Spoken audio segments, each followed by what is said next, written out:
besi yang warnanya itu kehijauan. Jadi sebenarnya itu besi apa dan tuahnya itu untuk apa? Nah, nanti akan kita bahas.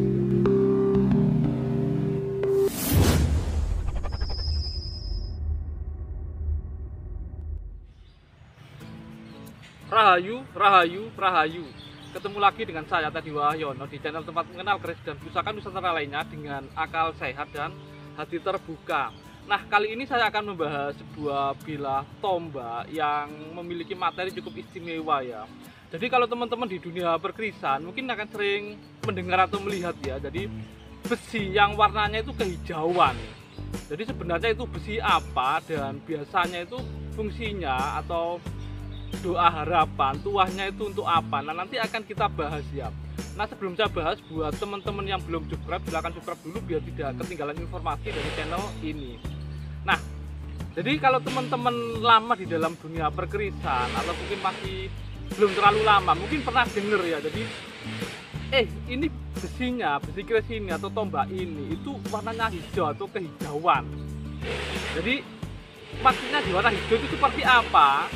Itu nanti akan kita bahas ya. Jadi memang kalau di salah satu literatur kuno sendiri ya, di Primbon Keris atau di Panogo itu memang yang ada warna hijaunya paling nggak yang terkenal itu ada dua jenis besi ya. Jadi itu dari materinya ya. Jadi contohnya ini ya. Ini sekilas mungkin tanpa hitam aja ya, tapi ini ada semu kehijauannya ya. Jadi warnanya ada hijau-hijaunya gitu ya. Kalau yang warna hijau sendiri, yang pertama yang cukup terkenal adalah yang jenis besi Pulau Sani ya, tapi itu hijau nyamber lilin. Nah, kalau hijau nyamber lilin itu seperti apa? Jadi memang hijaunya seperti salah satu serangga yang disebut nyamber lilin ya. Jadi seperti ini ya. Jadi ada mengkilap-mengkilapnya ya.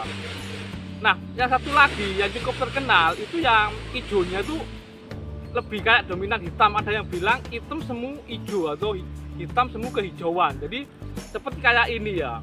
Kalau kalian yang tombak ini nanti kalau kita lihat detailnya itu adalah yang besinya warna hitam dan semu kehijauan ya. Jadi ini adalah tombak yang look 3 yang kapan hari saya bahas ya. Cuman yang ini sudah diwarangi ya ini ya.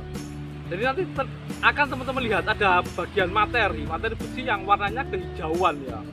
Atau hitam semu kehijauan. Nah, itu sebenarnya besi apa dan biasanya itu kalau zaman dulu dipercaya tuahnya seperti apa nanti akan kita lihat ya. Nah, untuk lebih cepatnya ini langsung kita lihat saja ya. Jadi detail bilahnya atau warna hijaunya itu seperti apa. Dan ini adalah detail warongkonya ya. Jadi pakai landian pendek ya. Dan ini penutup tombaknya atau warongko ya. Ini sudah didempul ya. Dulu yang ada bekas gigitan tikus dan di landaannya juga sudah buntu ya itu ya. Sudah didempul. Nah, ini adalah bilah tombaknya ya. Nah, ini terlihat jelas ya. Jadi ini ada materi yang berwarna hitam semu kehijauan ya. Jadi ini adalah kalau di dalam salah satu literatur lama ini masuk besi katup ya. Besi katup. Nah, ini baliknya ya. Jadi ini memang kalau yang besinya yang hitam itu ya. Nah, terus ada lagi yang hitam semu hijau ya. Terus kalau pamornya sendiri ini hampir kayak wengkon cuman putus-putus ya. Jadi ada yang masukkannya ini adalah ngulit semongko juga ya. Jadi sekilas pun kayak wengkon, di tengahnya ada garis odonya ya. Jadi kayak tejoki nurung juga sih. Lalu sebenarnya tujuan dibuatnya tombak ini atau pusaka ini untuk apa sih? Jadi seperti yang sudah saya bahas sebelumnya. Jadi untuk melihat sebuah tua atau doa harapan dari keris ataupun tombak itu bisa dari 3 hal ya. Yang pertama adalah materi besinya ya, makanya ada istilah wesi dewata, lalu ada istilah dapur mengkukarep, jadi dilihat dari dapurnya, dan yang terakhir adalah pamor wis ngarani ya. Jadi kita juga bisa melihat doa harapannya itu dari pamor yang tergambar di situ ya. Kalau dari dapur ini lo 3 ya, ada yang disebut jangkung ya, istilah jangkung untuk menjaga melindungi ya. Kalau untuk pamornya sendiri, kalau itu memang awalnya tujuannya dibuat kayak wengkon gitu, itu juga sama ya, untuk menjaga atau melindungi ya. Nah, kalau untuk materi besinya, nah ini yang hitam semu kehijauan seperti ini, kalau di salah satu buku lama itu disebut besi katup ya. Nah, ini juga sama di baliknya ya. Jadi besinya selain besi biasa yang hitam, selain pamor itu juga terlihat ya yang hitam semi kehijauan. Nah, sekarang kita lihat yang di salah satu literatur kuno. Jadi besi katup ini sebenarnya tujuannya atau tuahnya untuk apa? Nah, besi katup kalau di literatur ini bunyinya atau uninya itu kung ambrengengeng ya. Dan rupanya atau rupane itu ireng semu ijo, cahayane koyo pangilon ya. Kalau ototnya atau seratnya kayak rambut. Untuk wateke itu karepe gelis katekan ya. Jadi istilahnya harapannya itu akan cepat terkabul. Terus awas yen bengi ya, jadi lebih waspada kalau malam. Terus luput ing mimis, atau istilahnya kalau perang itu akan luput dari semacam kayak peluru gitu ya.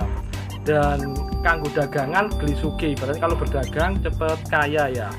Terus asalnya ini atau asal soko watu ireng, atau konon katanya dari semacam batuan yang warna hitam ya, tapi yang mengandung logam besi itu ya.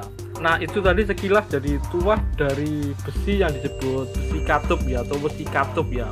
Jadi yang jelas ini bukan murni ferrum kalau zaman sekarang ya. Nah mungkin itu saja dari saya, semoga bermanfaat dan jangan lupa untuk like dan subscribe-nya. Unganing rasa tumlawung, kaksi saliring jaman, anglangut tanpa tepi, yaiku aran topo tapaking hyang sukmo. Terbukanya rasa terang benderang, kelihatan semua zaman, jauh sekali tanpa batas, itulah yang disebut mencari jejak Tuhan.